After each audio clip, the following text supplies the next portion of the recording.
Now, South Africa is constantly on the news for all the wrong reasons. Just take one Google or YouTube search and it won't be hard to find out why. Crime is out of control. And when I say this, this is not hyperbole.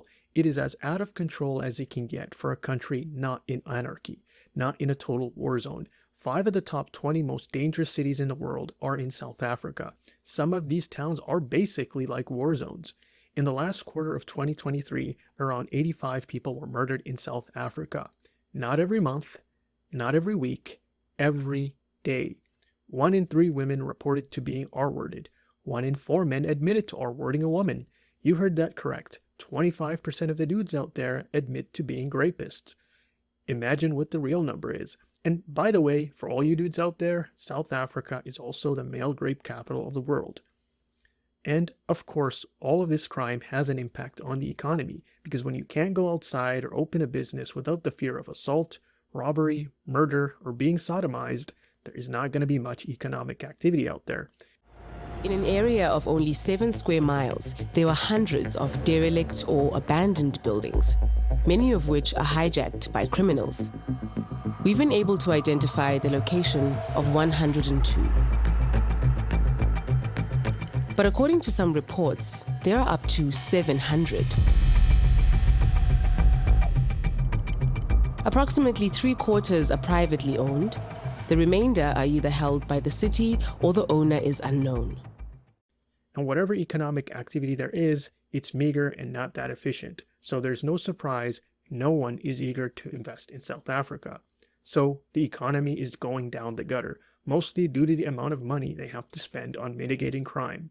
And as far as the quality of life is concerned, who are we kidding here? Look, unless you're rich or you live in a gated community, there is no quality of life. Forget about that. The cities are slowly falling into chaos. Cleanliness is out the window. You have areas where it's just piles and piles and piles of nasty trash. Government services are collapsing because the ANC party is corrupt and pocketing a lot of the money they should be putting into maintaining that infrastructure.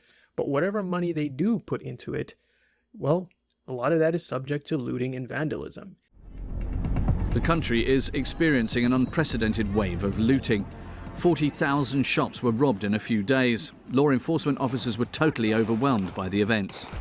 With over 300 deaths, the death toll is extremely high. Against this backdrop, the security officer is on maximum alert. And the thing is, a lot of people don't want to mention this, but South Africa, and a lot of these other African countries for that matter, is that the average person there is just as corrupt as the average politician. It's not as if the politicians are the problem and the people are saints. Nope, that's not the case in South Africa, and it's not the case anywhere else in Africa. Now, the discussion in these South African videos center around 2 things, the farm murders and the out-of-control crime. And both of these 2 things have pretty good merit. Now, I've already mentioned the crime aspect of it, so I wanted to get into the farm murders aspect.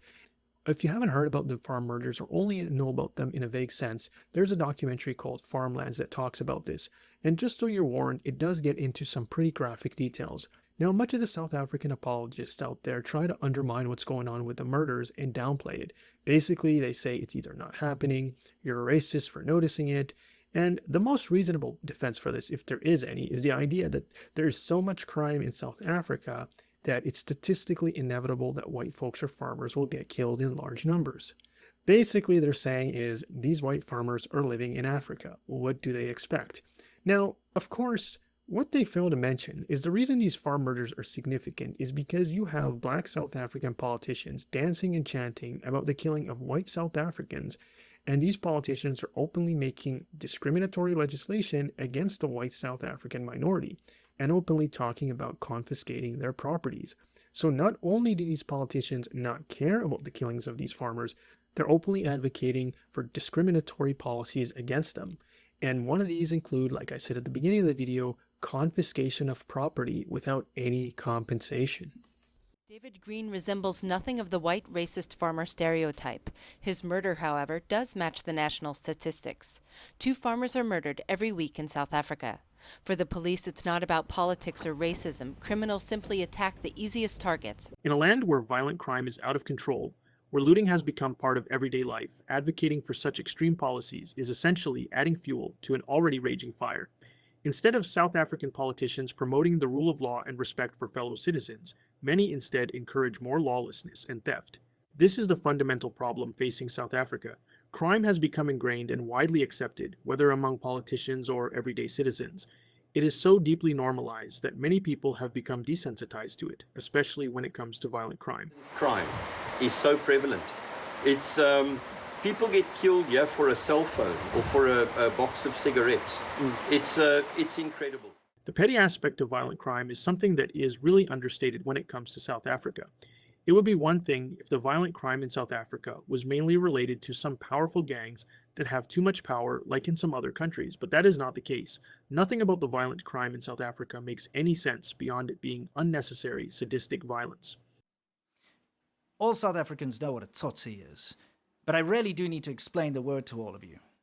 You see, South Africa is a hotbed of crime. And everyone in South Africa is affected by crime in one form or the other. No one escapes. The thing is, we need to draw the line between criminals and tsotsis. A criminal can be a thief.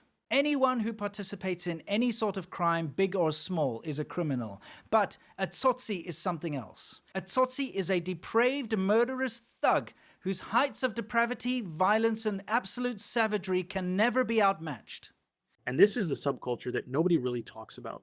Thankfully, there are YouTubers, like the one you heard in this audio, who are actually bringing attention to it. At the end of the day, South Africa's crime problem isn't going away anytime soon. Crime exists everywhere, sure, but violent crime is a completely different animal. It's one thing to worry about theft or property damage.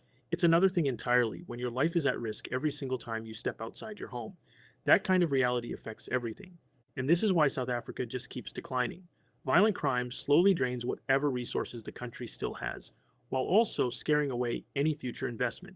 Instead of treating crime and public safety like the emergency that it is, politicians treat it like just another issue on a long list. After more than 30 years of being re-elected while things continue to get worse, it's hard to believe they actually care at this point. Anyway, thanks for listening. If you enjoyed this, make sure to like and subscribe if you haven't already. See you guys in the next one.